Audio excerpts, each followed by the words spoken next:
हरिओम। भक्ति की वाणी 973। सॉरी,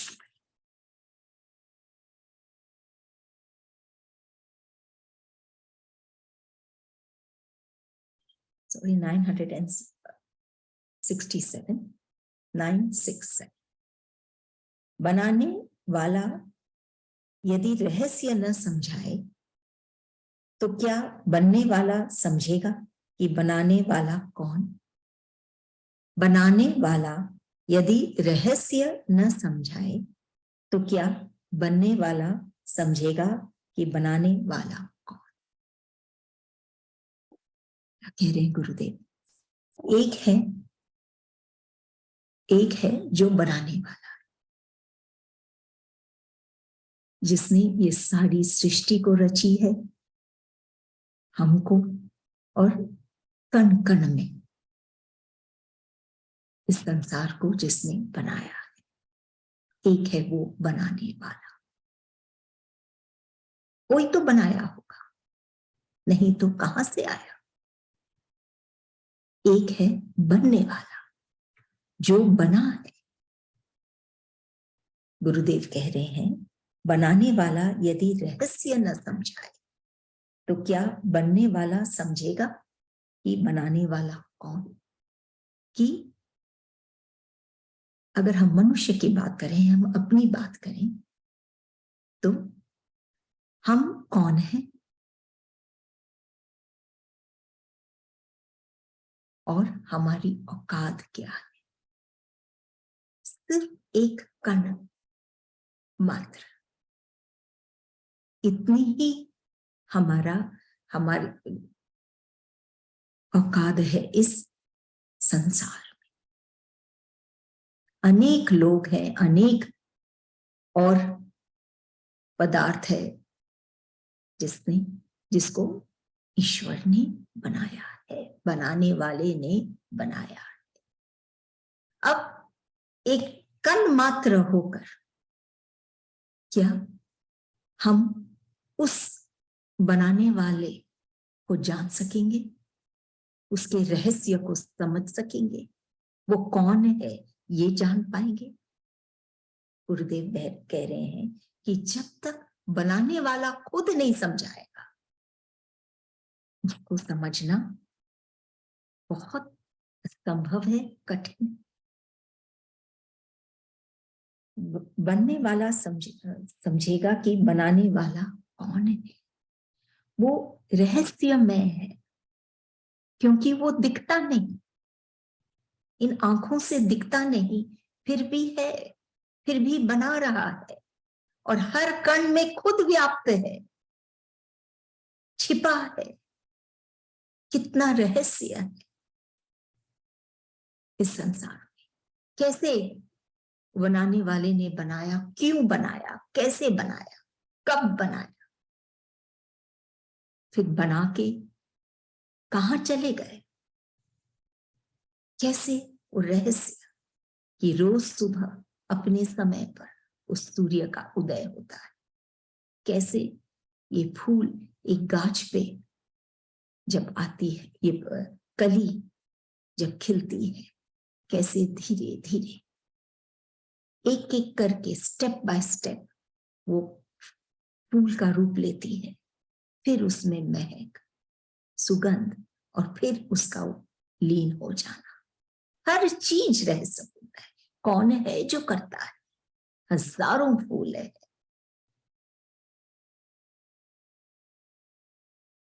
पानी का बहना, हर एक चीज एक रहस्य। चांद में शीतलता,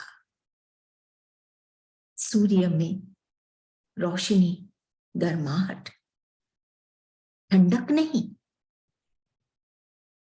हर चीज का रहस्य। कैसे बीज, इतने से छोटे से बीज से इतना बड़ा वृक्ष, एक से एक का होना, दूसरे का वो भी पूर्ण। इतने रहस्य हम बैठ के सोचें तो इस संसार में आदमी आश्चर्य से भर जाएगा। इतने रहस्य, और इस छोटी बुद्धि से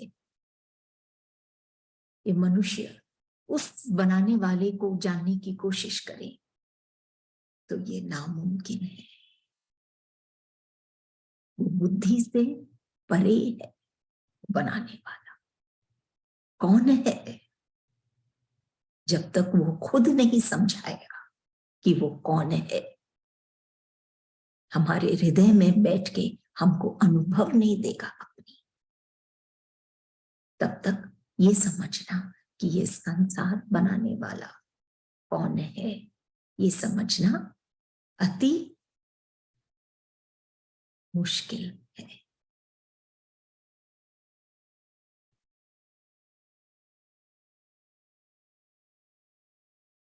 इस तन में, तन के कण कण में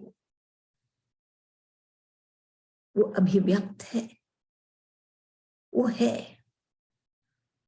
कण कण में आनंद है। आनंद व्याप्त है कण कण में, इस तन में। उसको हम ग्रहण नहीं किए तो हम कैसे जानेंगे रहस्य को?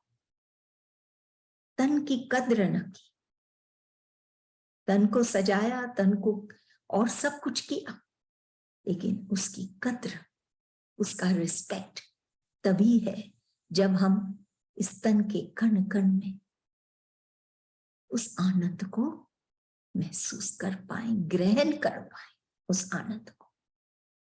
सिर्फ बाहर में सूर्य ग्रहण, चंद्र ग्रहण में तो हम उलझ जाते हैं, लेकिन भीतर में आनंद के कण कण को हम ग्रहण नहीं कर पाते।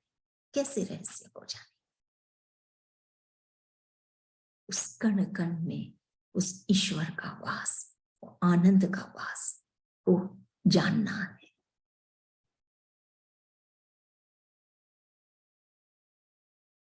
एक सद्गुरु जब हमको मिलते हैं तब ये सहज हो जाता है। धन्य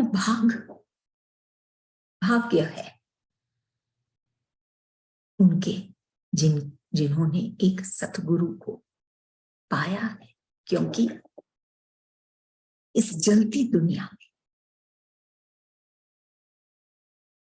वही है जो ये शीतलता प्रदान करते हैं। भीतर में उस आनंद कण को देखने का आभास कराते हैं, तब जाके हम जान पाएंगे कि ये बनाने वाला कौन है, कितना महान है। बातों से, बोलने से, सुनने से परे है, अनुभव करना होगा। तो सतगुरु खुद अनुभव करते, और जैसे हम जानते हैं जब एक जोत से हम दूसरी जलाते हैं तो वो जोत बुझती नहीं, वैसे ही सतगुरु जो ज्योतिर्मय है, जब वो और किसी को ये प्रकाश देते हैं तो ना तो वो खुद बुझते हैं और दूसरा भी प्रकाशित हो जाता है। चाहे ज्ञान का मार्ग हो, कर्म का मार्ग हो, जो बातें की जाती है गीता में, भक्ति का मार्ग हो, जहां श्रद्धा है कि हाँ ईश्वर है और ईश्वर को पाया जा सकता है, फिर भी जब तक प्रेम का मार्ग नहीं हो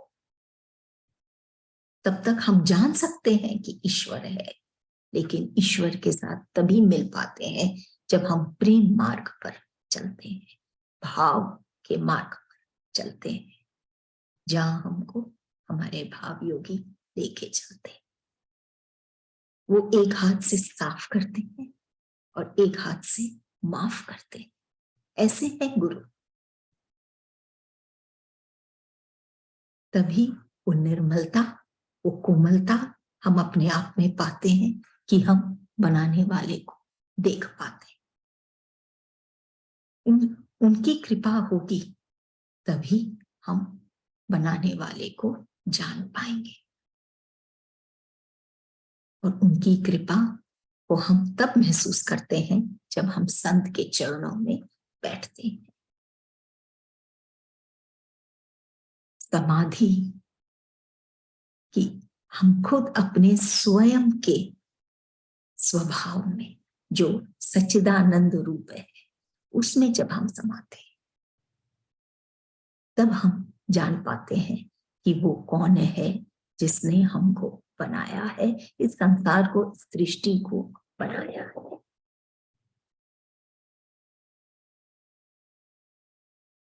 अगर पूरी दुनिया भी मिलकर हमसे कहें कि वो हमको आगे ले जा सकते हैं, वो भी नहीं कर पाएंगे। सिर्फ एक ईश्वर, एक सत्य, हम उनके साथ जब जुड़ जाते हैं तो कोई हमारी उन्नति को नहीं रोक सकता। सारी दुनिया मिलकर भी कुछ नहीं कर पाती जो एक ईश्वर से जुड़कर जो शक्ति हम पाते हैं। सफलता हम पाते हैं तो इसका ये मतलब नहीं कि हम बदल जाते हैं, चेंज हो जाते हैं, बल्कि सफलता ये व्यक्त करती है जो हम हैं। क्योंकि ये जो सफलता की हम बात कर रहे हैं ये भीतर की सफलता की, भीतर की सफलता की हम और आगे बढ़ रहे हैं भीतर की दुनिया में, संत के साथ ईश्वर की ओर, और इट विल ओनली रिवील, खाली व्यक्त करेगा कि हम कौन है, न कि हम बदलते हैं सफलता के कारण, बल्कि हम कौन है ये व्यक्त होता है कि हम वो सच्चिदानंद रूप है, वो चेतन स्वरूप है। ऐसा है सफलता। बाहर में हम कितना भी सफल हो जाए, लेकिन वास्तविक सफलता तभी है जब हम अपने आप को जान पाते हैं और वो स्वतः ही फिर व्यक्त होता है, बिना कोई पर्दे के कि हम कौन है। तो जब तक बनाने वाला नहीं समझाएगा, उससे हम नहीं जुड़ेंगे, और फिर जब वो समझाता है, हमको एहसास कराता है अपने प्रेजेंस का, उनका होने का, ईश्वर का होने का, तब हम जान पाते हैं कि वो कैसा है जिसने ये दुनिया को बनाया। 969 कहानी सृष्टि की विचित्र। फिर सृष्टिकर्ता क्या है, विचित्र या सचित्र? कहानी सृष्टि की विचित्र, फिर सृष्टिकर्ता क्या है, विचित्र या सचित्र? सृष्टि की विचित्र, विचित्र सृष्टि, इसमें कितने रहस्य, कितने रंग है, क्यों वो तितली उड़ती है, कितने रंग उसमें है, क्यों हर एक पौधे की या हर एक जीव का अलग अलग उसके जीने का लाइफ स्पैन है, अवधि है, हर चीज रहस्य में विचित्र। इस बुद्धि से परे इतना कुछ है इस संसार में कि हम कभी समझ ही नहीं पाएंगे। यहां तक कि इतना रहस्यमय है कि इतनी जिज्ञासा उठती है कि ऐसा कैसे हो सकता है, ऐसे कौन करता है, कर रहा है, क्या है ये, इतनी जिज्ञासा। और इस जिज्ञासा को कौन समझाए, कौन पूरा करे? न तो वो खुद मनुष्य समझ पाता है, न उसको कोई ऐसा मिलता है जिसके पास वो बैठ के समझ पाए। तब कहते हैं कहानी सृष्टि की विचित्र। फिर सृष्टिकर्ता क्या है? विचित्र या सचित्र? सचित्र, चित्र से युक्त, जो दिख रहा है, चित्र युक्त, सचित्र है, चित्र के संग है। क्या वो विचित्र है जिसका कोई समझ नहीं, कोई नहीं समझ में आ रहा है, कुछ क्लियर नहीं है, क्लैरिटी नहीं है, या फिर वो सचित्र है? फिर सृष्टिकर्ता क्या है, विचित्र या सचित्र? जिसकी ये जिज्ञासा तीव्र हो जाती है और ईश्वर को पाना चाहता है, सृष्टिकर्ता को जानना चाहता है, वही समझ पाता है संत की शरण में बैठकर। क्योंकि एक संत ही है इस संसार में जिसके समीप बैठकर ये जिज्ञासा का हल हो सकता है। वो बैठता है संत के करीब, तब वो जानता है कि सृष्टिकर्ता तो सचित्र है, क्लियर है। क्योंकि उसके सामने, उसके समीप वो बनाने वाला होता है, ऐसे भक्त के समीप। तभी उसको विचित्र नहीं लगती ये दुनिया, रहस्यमय नहीं लगती ये दुनिया। अगर हम ऐसे बैठते हैं, कभी सोचते हैं, तब हम यही महसूस करते हैं कि कितना रहस्य है इस दुनिया, कितनी चीजें कैसे हो रही हैं, और ऐसे ही क्यों होती है, ऐसे ही ऋतुएं क्यों आती है, इसी तरह से क्यों होता है। ये सब रहस्य और डीप अनेक रहस्य हैं। लेकिन संत की शरण पाकर जब ईश्वर उसके समीप वो पाता है, तब वो ये सब रहस्य से मुक्त हो जाता है। उसको पता है कि न तो सृष्टिकर्ता विचित्र है, न ये दुनिया विचित्र है, न ये संसार, कुछ भी ये रचना विचित्र है। सब कुछ स्पष्ट समझ में आने लग जाता है, सिर्फ ईश्वर को जानने मात्र से, संत के द्वारा।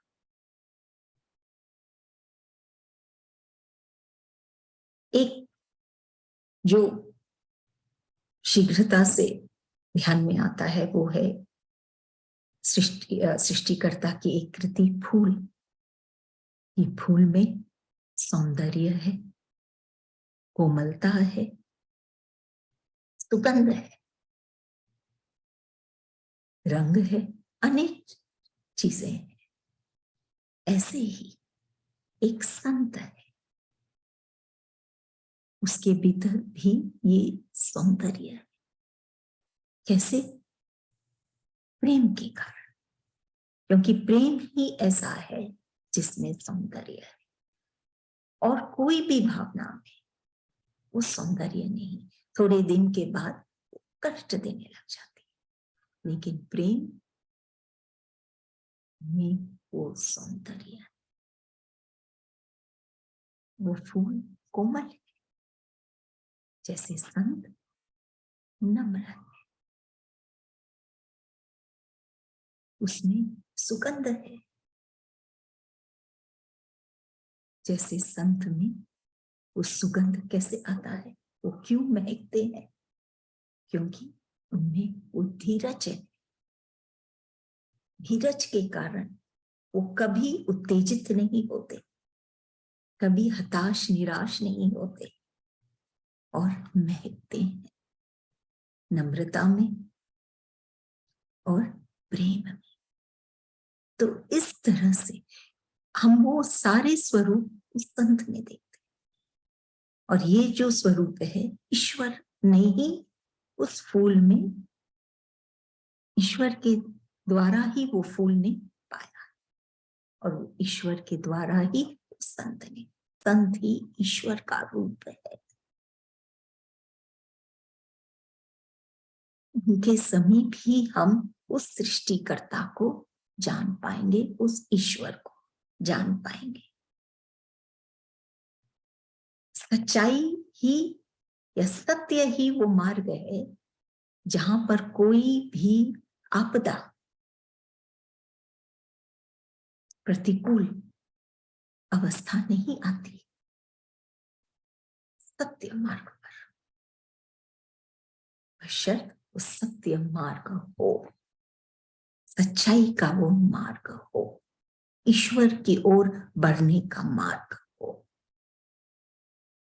तब वहां कोई विपदा नहीं, वहां कोई उलझन नहीं, वहां कोई जिज्ञासा नहीं, वहां कोई विचित्र भाव नहीं, सोच नहीं, कोई, सब कुछ में एक स्पष्टता, एक क्लैरिटी, सचित्र, क्लियर, इलस्ट्रेटेड। ऐसे है जब हम उस संत से मिलकर सृष्टिकर्ता को जान पाते हैं।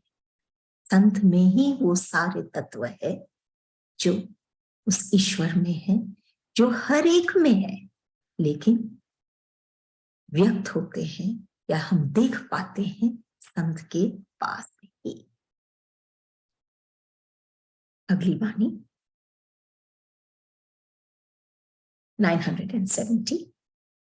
मेरी सुनता ही कौन है जब सब अपनी ही धुन में लगे हैं, तू भी अपनी धुन में लगा।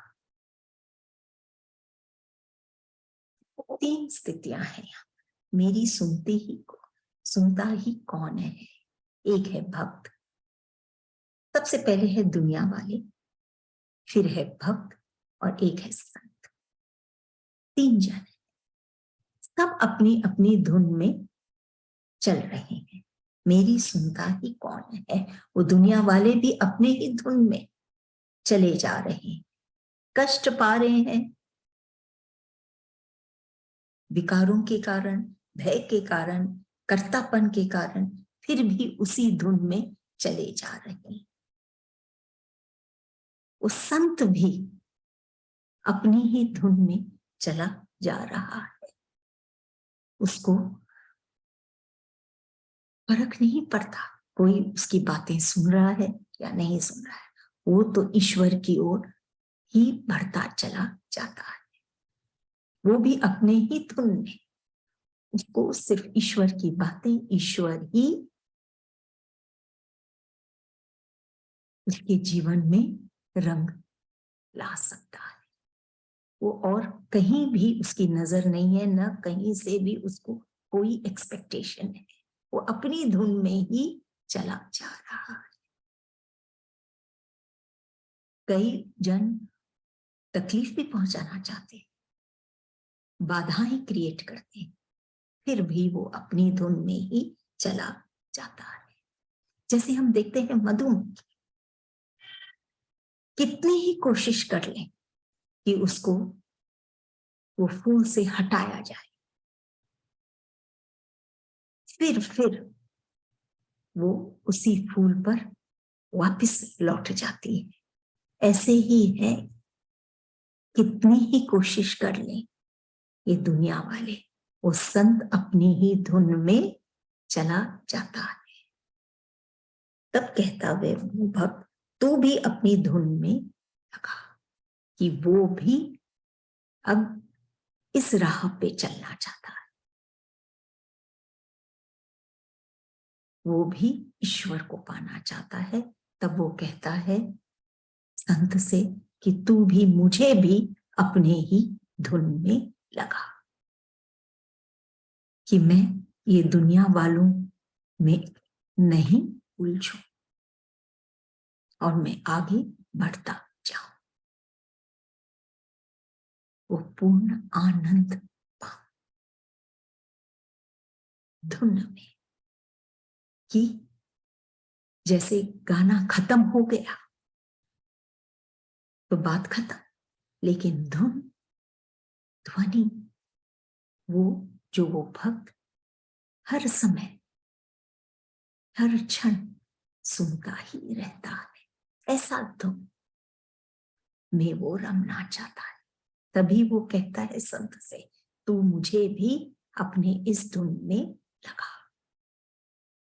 दुनिया वाले उसमें से जब जो कोई ये राह पे चलना चाहते हैं वो पाते हैं, नहीं तो सब ऐसे ही उलझते जाते हैं अपने ही इस धुन में, जैसे वो मकड़ी अपने ही जाल बुनती है और उसी में फंस जाती है।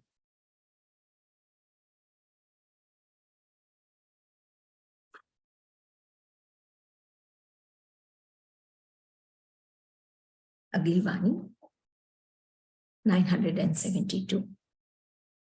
भगवान कहता है, जो कहीं छिप जा, साधना कहलाएगी। भक्त कहता है, जा कहीं छिप जा, साध्य कहलाएगा। सॉरी, एक वाणी रह गई बीच में। 971। भक्त कहता है, तूने क्या किया कि मैं विमुख हो गया संसार से। भक्त कहता है, तूने क्या किया कि मैं विमुख हो गया संसार से। भगवान कहता है कि तूने क्या किया कि मुझे सम्मुख होना पड़ा संसार के। क्या कह रहे हैं गुरुदेव? भक्त कहता है, तूने क्या किया कि मैं विमुख हो गया संसार से। कि वो भक्त इस संसार में रहते हुए भी धीरे धीरे वो इस संसार से हटने लग जाता है, विमुख, अलग होने लग जाता है और सम्मुख होने लग जाता है वो ईश्वर के, ईश्वर की तरफ वो देखने लग जाता है, उसका मुख ईश्वर की ओर। भक्त कहता है, तूने क्या किया कि मैं विमुख हो गया। कि कुछ क्या है ये प्रेम, क्या है ये अनुभव जो वो भक्त पाता है कि वो इस संसार से विमुख हो जाता है और ईश्वर की ओर देखने लग जाता है, सम्मुख हो जाता है ईश्वर के। तब भगवान कहता है कि तूने क्या किया, क्या है ये, तूने क्या किया कि ये स्थिति मेरी बनी। तब भगवान कहते हैं कि तूने क्या किया, मुझे सम्मुख होना पड़ा संसार के।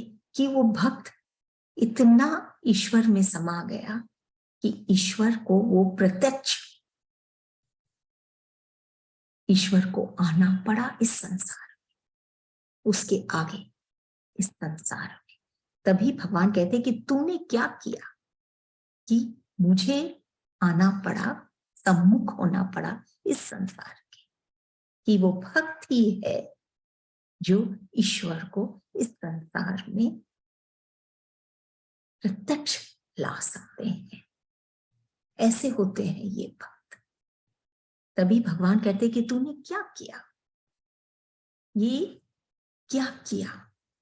वो भक्त भगवान से पूछता है, भगवान भक्त से पूछता है कि ये क्या हुआ कि मैं संसार को छोड़ के तुम्हारी ओर चला। और भगवान कहते हैं कि मैं जो छिपा हुआ था संसार में रहते हुए भी, मैं कण कण में होते हुए भी मैं छिपा था, कोई नहीं देख पाता था, फिर भी उस भगवान को सम्मुख होना पड़ा इस संसार में। तो ये क्या है, क्या किया, वो है सिर्फ एक दूसरे के प्रति वो जो प्रेम था, वो भक्त के भीतर जो प्रेम था वो ईश्वर को सम्मुख खड़ा करना कर दिया। ईश्वर को सम्मुख होना पड़ा इस संसार में, प्रेम की ताकत। और हम कितनी चीज क्रियाएं क्यों न करें, ईश्वर को वही खड़ा कर सकता है जो प्रेम से ओतप्रोत है, भाव से। एक मजदूर होता है, मान लीजिए वो एक्स अमाउंट ऑफ मनी, मान लीजिए 10 रुपया वो कमाता है मजदूर। उससे ऊपर जो मेसन होता है, जो मिस्त्री होता है, जो थोड़ा टेक्निकल होता है, वो हो सकता है 100 कमाता, क्योंकि वो सिर्फ मेहनत ही नहीं, मेहनत के साथ वो अपनी बुद्धि भी लगाता है, तो वो ज्यादा कमाता है। एक और हम देखते हैं, जैसे एक चित्रकार, वो मेहनत भी करता है, बुद्धि भी लगाता है, लेकिन सबसे इंपॉर्टेंट वो अपने दिल को लगाता है उस चित्र में या उस कृति में।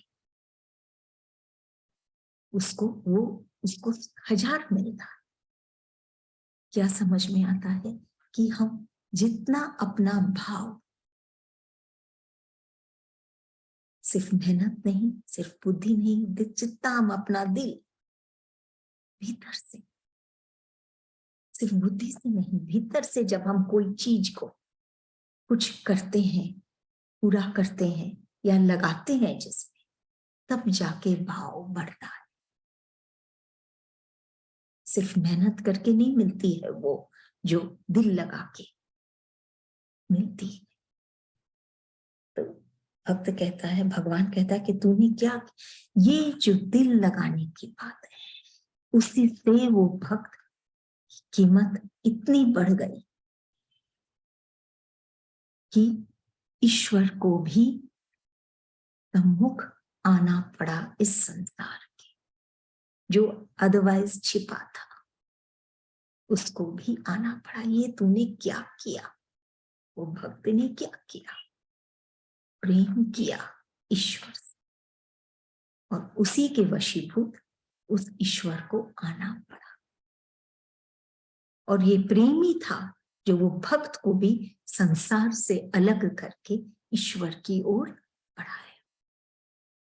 तो ये भाव बढ़ाने की बात, कीमत बढ़ाने की बात सिर्फ और सिर्फ ये प्रेम से ही हो सकता है, जिससे हम बहुत कुछ पा सकते हैं, सब कुछ पा सकते हैं, ईश्वर को ही पा सकते हैं, जिसकी कृति है ये सारी दुनिया, जो हर एक जगह व्याप्त है।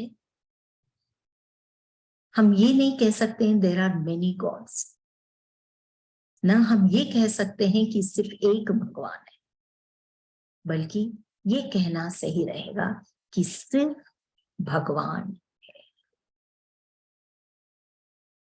बहुत भगवान है, कई है या एक ही है,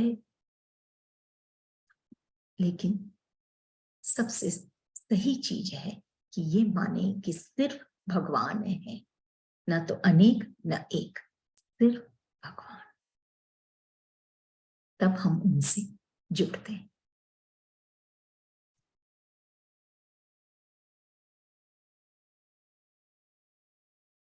नाइन 972 भगवान कहता है, जा कहीं छिप जा, साधना कहलाएगी।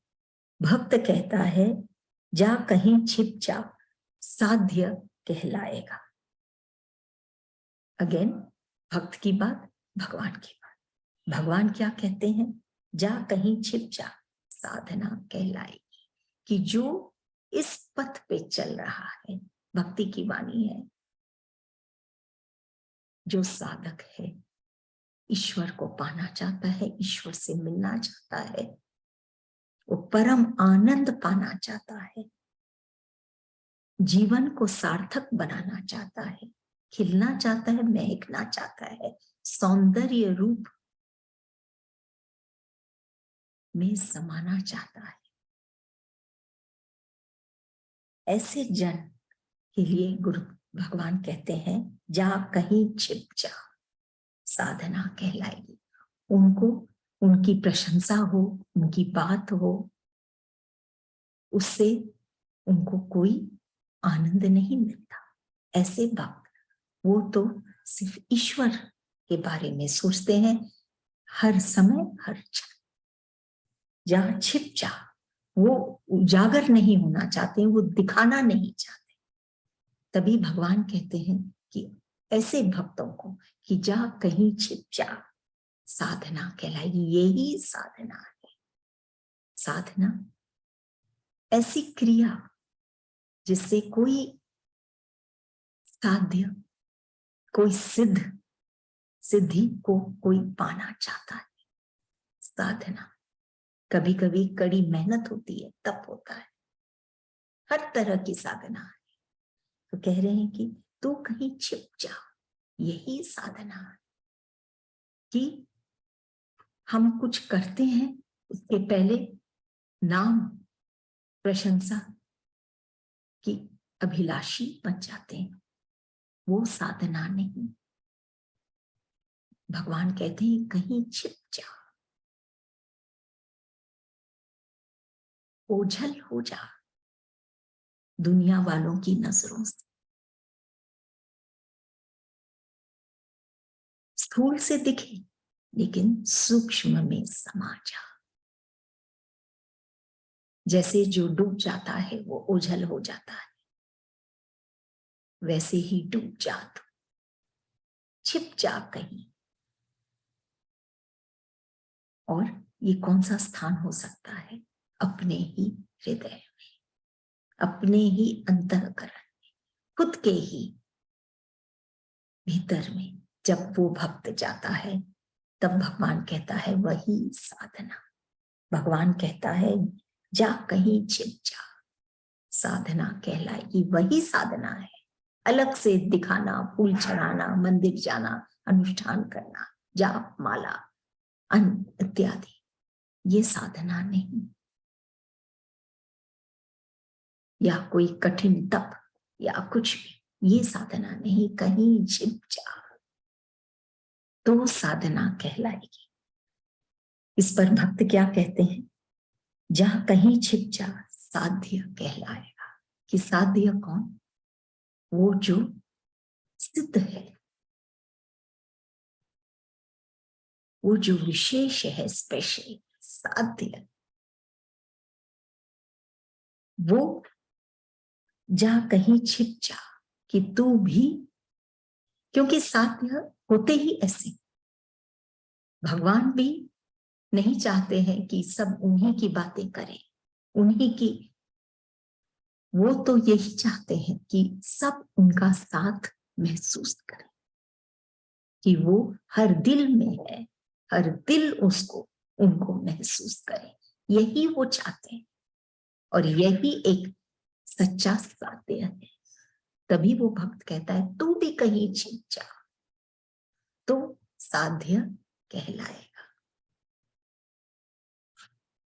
जब हमारे पास 10 पदार्थ हैं तो बुद्धि लगानी पड़ती है चूज करने, कौन सा ले, कौन सा यूज करें। अगर 5 है तो बुद्धि कम लगती है, समय कम लगता है। लेकिन अगर सिर्फ 1 हो तो बहुत सहजता से हम उससे जुड़े जाते हैं। साध्य भी वही जो छिपा है लेकिन है, जो खुद छिप जाता है वही उसको पाता है। क्योंकि ये छिपने वाली जो बात है सब अंतःकरण की बात है। जो खुद भीतर जाता है अपने हृदय में, वहीं पर वो जो भगवान छिपा है वो उसको पाता है।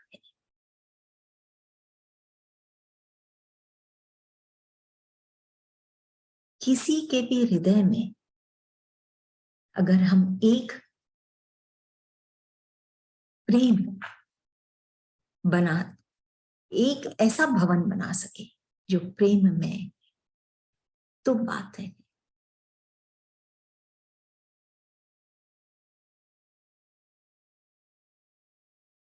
ईश्वर सिर्फ लेन देन के लिए नहीं, वो तो एक व्यापार है।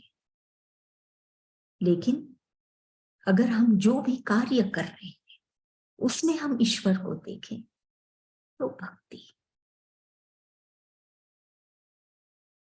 ईश्वर सिर्फ काम करने नहीं है, लेकिन हम जो काम करते हैं उसमें हम ईश्वर को देखें तो भक्ति।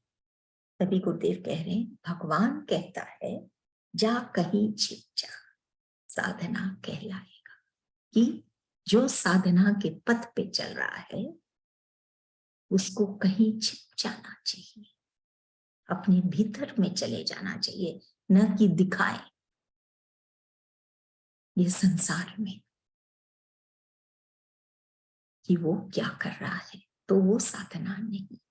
और ऐसे ही भक्त कहता है तू भी कहीं छिप जा तो साध्य कहलाएगा। वही साध्य होते हैं, वही ऐसे जन होते हैं साध्य, जो दिखाना नहीं चाहते बल्कि छिप जाते हैं। जो देखने वाले होते हैं उन्हीं के पास, उन्हीं को वो दिखते हैं जिनके भीतर में वो भाव की आंखें